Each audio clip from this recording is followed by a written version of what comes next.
Бәріңізге сәлем. Генералский немесе кубанский деп аталатын өте дәмді әрі тез дайын болатын салат дайындаймыз. Бізге қажет болады 1 кг қызанақ, қияр және 300 г капуста қажет болады. 300 г морковь және жуа қажет болады. 300 г болгар бұрышы, менде жасыл болды, қызыл таңдасаңыз да болады. Және сұйық май, тұз, шекер қажет болады. Және қалауыңыз бойынша бір ащы бұрыш және уксус қажет болады. Алдымен біз қызанағымызды осылай турап аламыз барлығын. Кішкене қалыңдау қылып турасаңыз да болады. 1 кг менде қызанақ болды. Қиярымызды турап аламыз. Алдын ала бізде барлығы тазаланды. Осындай дөңгелек етіп турап аламыз. Сізде картопқа арналған ирек-ирек пышақ болса, сонымен де әдемілеп туруға болады. Барлығын турап болғаннан кейін енді үстіне осылай саламыз. Келесі кезекте сәбізімізді тураймыз. 2-ге бөліп, осылай ұзынша етіп турай береміз. Өзіңіз қалауыңызша жіңішке етіп те турасаңыз болады. Сәбізімізді турап болдық. Келесі кезекте болгар бұрышын турайтын боламыз. Ұзынша қылып, мен жасыл түстісін алдым, менде қызыл болған жоқ. Сіз қызыл түстісін алсаңыз, әдемі түс беретін болады. Осылай жіңішке етіп турап аламыз.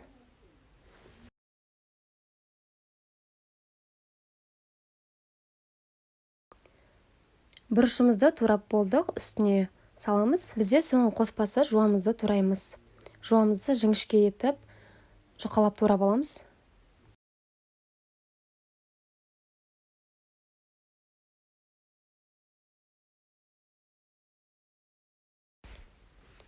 Жуаны үстіне салып, ащы бұрышымызды ұсақтап турайтын боламыз.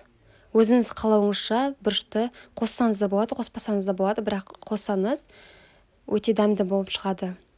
Ащы болмайды. Мен бір данасын қостым. Барлығын қосқаннан кейін енді 300 г капустамызды жіңішке етіп турап аламыз. Достар, менің каналыма тіркеліп, жазылуды ұмытпаңыздар. Алдағы уақытта қызықты тағам түрлерімен, салат түрлерімен бөлісетін боламын. Қояр сұрақтарыңыз болса, түсініксіз жері болса, комментария бөліміне жазсаңыздар болады. Міндетті түрде жауап беремін. Турайтын қоспаларымыз барлығын турап салдық. Енді біз қантымызды, тұзымызды, сұйық майымызды құятын боламыз. Алдыменен қантымызды салып аламыз. Содан кейін тұзымызды саламыз. 2 ас қасық салдым, одан артық қоспаймыз. Енді біз сұйық майымызды құямыз. 150 г бізде сұйық май. Соңғысы біз 70%-дық уксусымызды құятын боламыз. Біраз қасық құйдым. Енді осылай барлығын жақсылап араластырамыз. Біздің қантымыз, тұзымыз барлығы езіліп, барлығы жақсылап араласуы керек.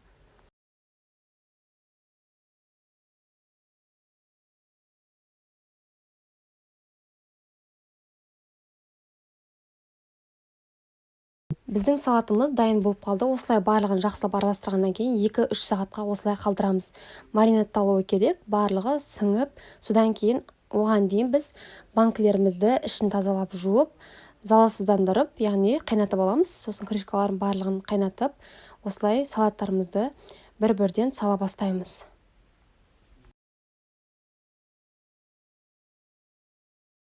Бұл салатты 2 сағатқа қалдырып, осылайынша тамаққа жесеңіздер де болады, немесе қысқа осылай банкеге жапсаңыздар да болады. Міндетті түрде жасап көріңіздер, дәмі өте дәмді әрі ерекше. Жасау жолы да оңай. Біздің салатымызды 2-3 сағат қалдырған кезде ішінде суы осындай шырыны бөлінеді. Барлығын осылай 3 банкеге бөліп жеткізіп құямыз.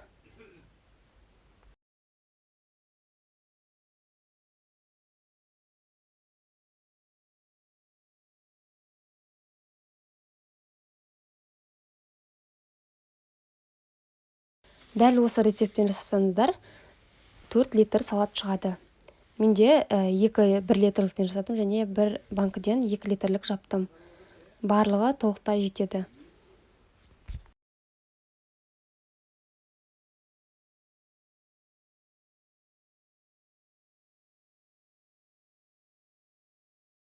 Жақсылап жапқаннан кейін жылы жерге бетін жауып қоясыздар. Содан кейін қалаған орныңызға 1 күннен кейін жайғастырсаңыз болады.